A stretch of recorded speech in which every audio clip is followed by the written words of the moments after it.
Hello viewers, welcome. आज हम discuss करेंगे Hamlet as the tragic hero. Hamlet कैसे एक परफेक्ट ट्रैजिक हीरो है एरिस्टोटल के कॉन्सेप्ट के हिसाब से। तो एरिस्टोटल जो ग्रेट फिलोसोफर थे, ग्रीक फिलोसोफर थे, उन्होंने कहा है कि जो ट्रैजिक हीरो होता है उसका जो डाउनफॉल होता है, उसका जो पतन होता है, उसका वो जिम्मेदार स्वयं होता है। उसके रूट कॉज में उसका खुद का जो कमी, उसका वीकनेस, कैरेक्टर का कमी जिम्मेदार होता है। और ट्रैजिक हीरो के कुछ विशेषताएं बताई उन्होंने, कैरेक्टरिस्टिक्स बताई हैं, जैसे कि ट्रैजिक हीरो को एक नोबल बर्थ का होना चाहिए, एक आदर्श, एक किंग या फिर उसका वॉरियर या तो फिर प्रिंस होना चाहिए, और उसको इंटेलेक्चुअल होना चाहिए, उसे बुद्धिमान होना चाहिए। और ये जो उसके में जो ट्रैजिक फ्लॉ होनी चाहिए, एक कमी होनी चाहिए उसके चरित्र में, जिसे हैमर्शिया का नाम दिया गया है, जिस कमी की वजह से उसका डाउनफॉल होता है। और उसके जो रिवर्सल ऑफ फॉर्च्यून आना चाहिए, उसके जो किस्मत में पहले उसका जो किस्मत था बहुत अच्छा रहता है, फिर उसका किस्मत डाउनफॉल की ओर जाता है, जिसे पेरिपीटिया कहते हैं। फिर उसे डिस्कवरी होता है, एक पता चलता है, इसको एक रिकॉग्निशन होता है कि ये सारा का सारा जो डाउनफॉल हुआ है, जो पतन हुआ है, उसका जिम्मेदार उसका खुद का कैरेक्टर है, उसका खुद में जो कमी है, जिसकी वजह से ये सारा का सारा पतन हुआ है, जिसे एनेग्नोरिसिस कहते हैं। फिर ऑडियंस जो है वो कनेक्ट होना चाहिए उस ट्रैजिक हीरो के प्रति, ऑडियंस को सिंपैथी होनी चाहिए ट्रैजिक हीरो के प्रति, और वो एक ड्रामेटिक एनर्जी को वो फील कर सके। हीरो के डाउनफॉल से हम जो भी रीडर है वो दुखी हो। फिर जो कैरेक्टर है, कैरेक्टर का जो भाग्य है वो वैसा होना चाहिए कि जितना वो डिज़र्व नहीं करता हो। मतलब वो पूरा ट्रैजिक, मतलब जो भी ट्रैजिक पर्सन है उसके ट्रेजेडी ऐसा होना चाहिए कि वो ऐसा नहीं डिज़र्व करता हो, वो बहुत ही अच्छा फेथ डिज़र्व करता हो, उसको अच्छा, उसका जो सदगति मिली थी लेकिन जो उसको नहीं मिलती है, ऐसा होना चाहिए। तो नेक्स्ट हम डिस्कशन स्टार्ट करते हैं। हैमलेट एक ट्रैजिक हीरो है, ट्रू सेंस ऑफ टर्म में हैमलेट एक परफेक्ट ट्रैजिक हीरो है। और वो इस अपने जो फादर के मौत का बदला लेते हुए इस अपने जो लक्ष्य को हासिल करता है वो।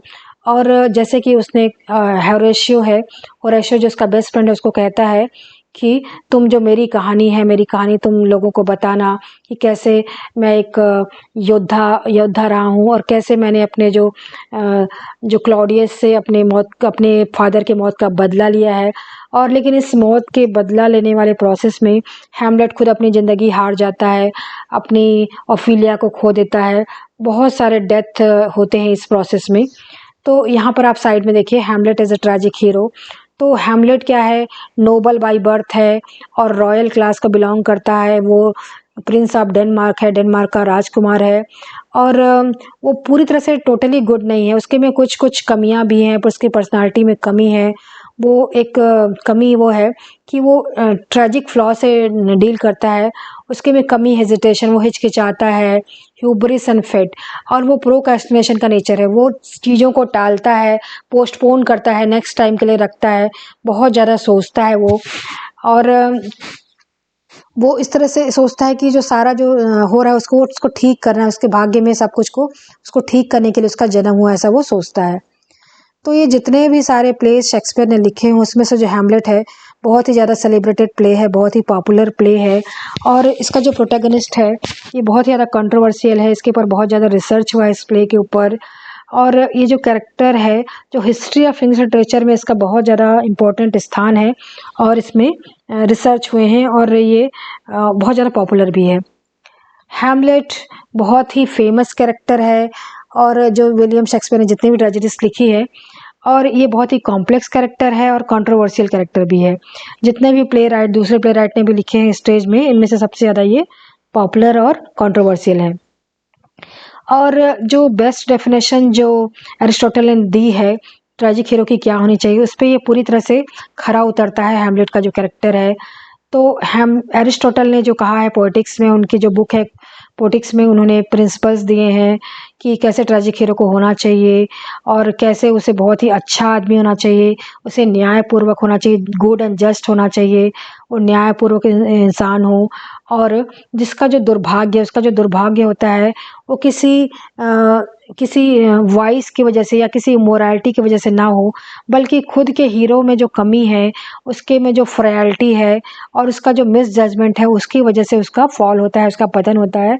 उसकी पतन के लिए सबसे ज़्यादा जिम्मेदार अगर कोई होता है तो उसकी खुद की कमी। तो अकॉर्डिंग टू एरिस्टोटल, जो ट्रेजिक हीरो है इस तरह से नोबल स्टेचर का इंसान होता है, जैसे कि उसका जो स्टेटस है, उसका जो पोजीशन है बहुत हाई होता है, बहुत ही हाई फाई पर्सन होता है, और वो उसका जो एरर ऑफ जजमेंट होता है जिसकी वजह से उसका डाउनफॉल होता है। और इस एरर ऑफ जजमेंट को उन्होंने हैमर्शिया का नाम दिया है, ट्रेजिक फ्लॉ का। तो हैमलेट जो है पूरी तरह से इस पैमाने में खरा उतरता है। नो डाउट वो ट्रेजिक हीरो है, परफेक्ट ट्रेजिक हीरो है एरिस्टोटल सेंस में। हाई स्टेटस, नाउ हम लोग इवेल्युएट करेंगे एक के बाद एक पॉइंट को।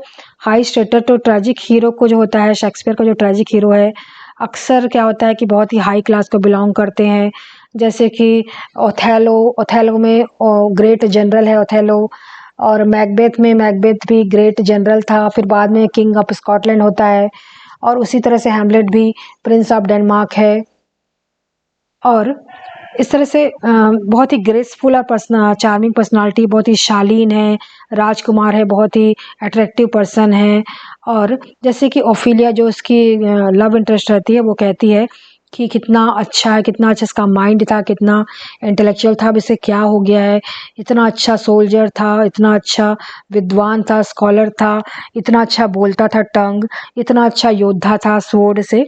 तो इस तरह से ये सारी की सारी क्वालिटी होने के बाद भी AC ब्रैडली जो विलियम शेक्सपियर के प्लेस के जो क्रिटिक थे, रिसर्चर थे, उन्होंने लिखा है कि इस ट्रेजिक फ्लॉ की वजह से हीरो का पतन होता है, डाउनफॉल होता है।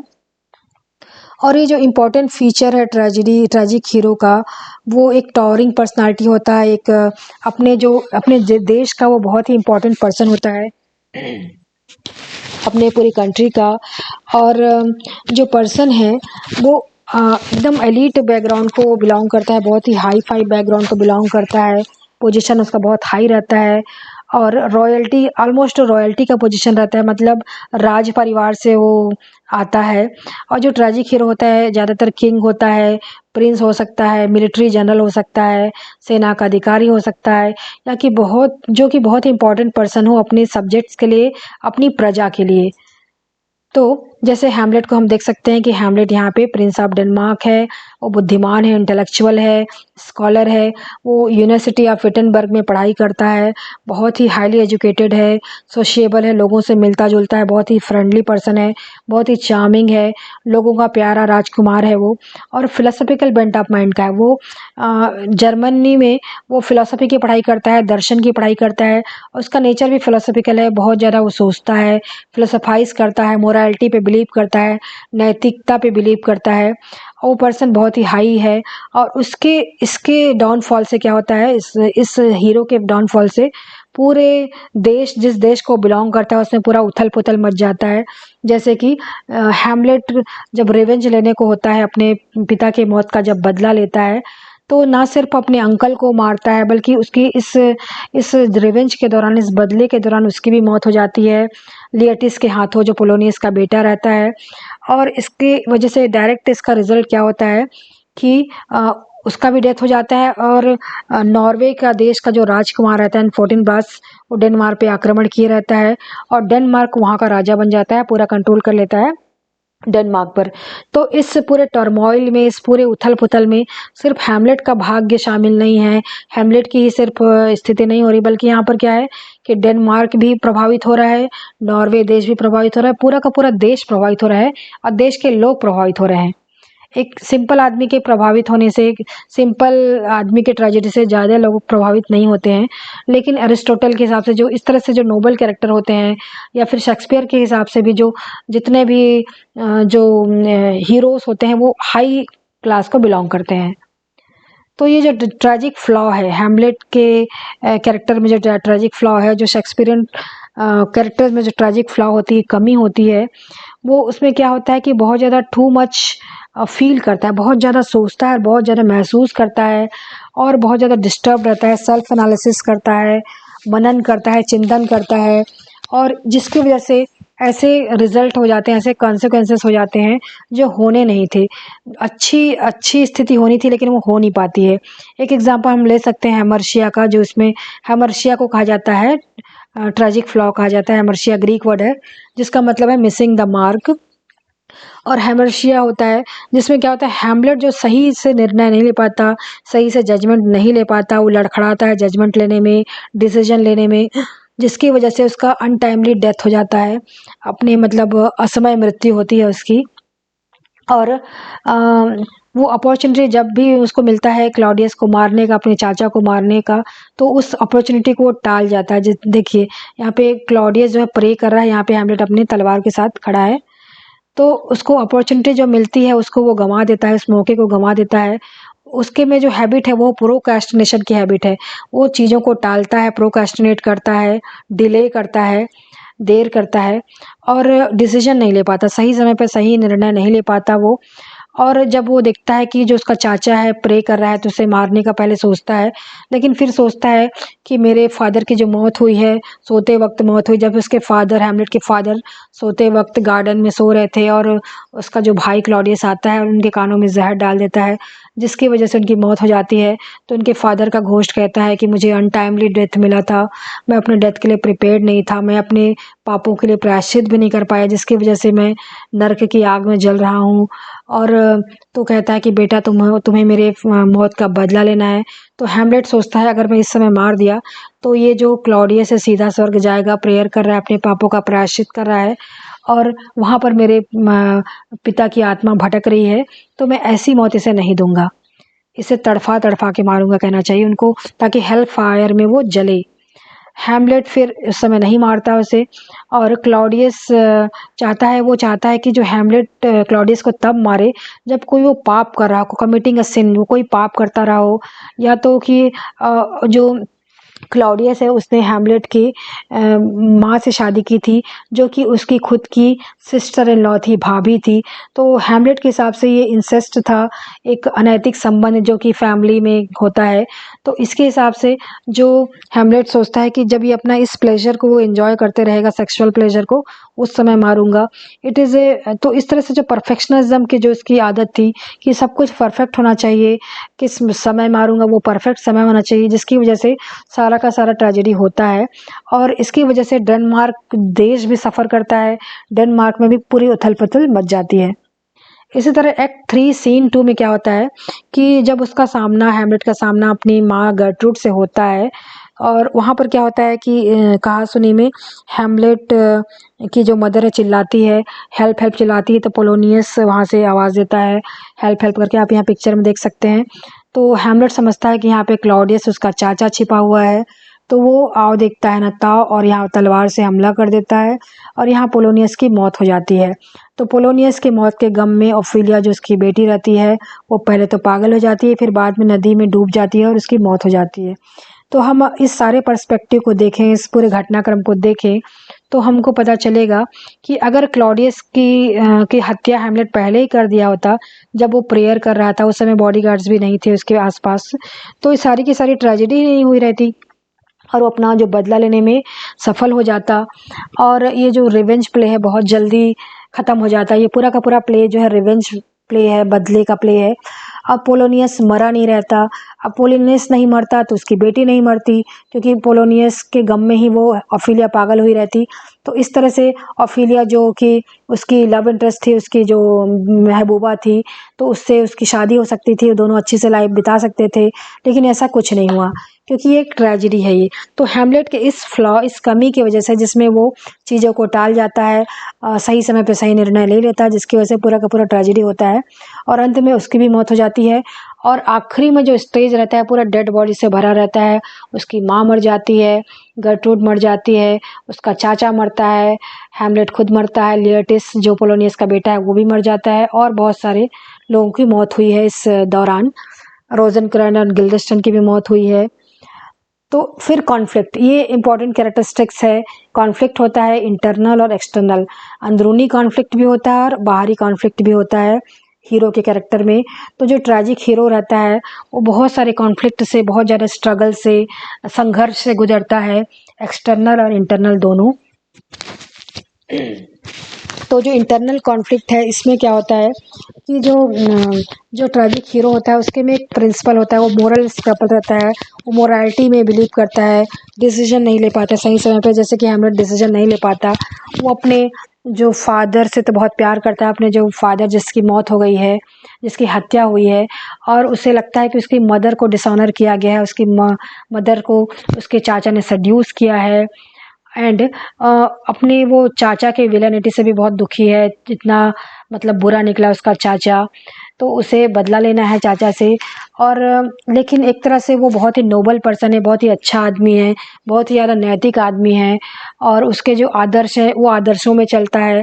और उसका जो धर्म है, क्रिश्चियनिटी का धर्म जो कहता है कि बदला लेना पाप है। ये सारे धर्म को वह सोचे तो इस ब्रूटल एक्ट को करने से पहले वो हिचकता है, इस मतलब हिंसा को करने से पहले वो हिचकता है, परफेक्टली वो समय पे बदला लेना चाहता है।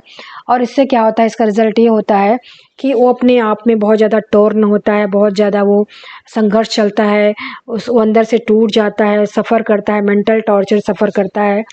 और ये जो उसका जो एक्सटर्नल कॉन्फ्लिक्ट जो होता है क्लॉडियस के साथ, जो उसका एक्सटर्नल कॉन्फ्लिक्ट है वो है जो उसके क्लॉडियस के साथ होता है, जो उसके चाचा के साथ होता है। जैसे कि क्लॉडियस को कहता है कि माइटी अपोज़र है, बहुत ही ज़्यादा जो क्लॉडियस है वो क्या है कि राजा है, डेनमार्क देश का राजा है, और वो उसने हैमलेट के फादर का मर्डर किया है। हैमलेट कहता है कि क्लॉडियस सेड्यूसर भी है, उसकी माँ से उसने शादी की है, और उसने जो डेनमार्क के सिंहासन को असर्प किया है। जो हैमलेट जो था वो उचित उत्तराधिकारी था उस डेनमार्क के सिंहासन का, उसे राजा बनना था, लेकिन उसके बदले उसका चाचा बन जाता है राजा। तो ये सारे इंसिडेंट होते हैं। तो इस हम कह सकते हैं कि जो हैमलेट है एक्सटर्नल कॉन्फ्लिक्ट से भी गुजरता है और इंटरनल से भी गुजरता है। तो एक्सटर्नल कॉन्फ्लिक्ट उसके में चाचा के शक्ल में, अंकल की शेप में है, जो कि क्लॉडियस है, और जिससे उसे बदला लेना है।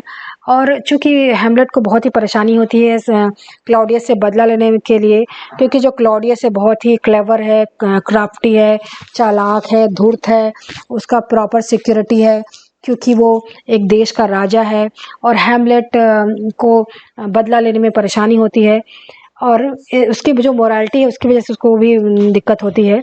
तो इस तरह से इंटरनल एक्सटर्नल कॉन्फ्लिक्ट होता है, और एक्सटर्नल कॉन्फ्लिक्ट की वजह से इंटरनल कॉन्फ्लिक्ट हो जाता है, और जो कि जिससे बदला लेने की जो प्रोसेस होती है धीमी हो जाती है। तो जो ट्रेजेडी में हीरो जो है नॉर्मली इसको रियलाइज़ होता है, बाद में रियलाइज़ होता है, जो अपना उसका जो पोजीशन है उसको बाद में रियलाइज़ करता है वो।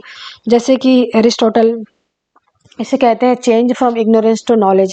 ऐसी बात उसे पता चलती है हीरो को, जो कि पहले उसे पता नहीं थी, और बाद में उसे पता चलती है। शेक्सपियर का जो हैमलेट जो कैरेक्टर है वो भी इसी दौर से गुजरता है। उसका जो कैरेक्टर है ट्रांसफॉर्म होता है, वो इंस्पायर्ड होता है। पहले तो वो बदला लेने में टालते रहता है, आज करूँगा, कल करूँगा, ये तब मारूँगा, ये तब मारूँगा।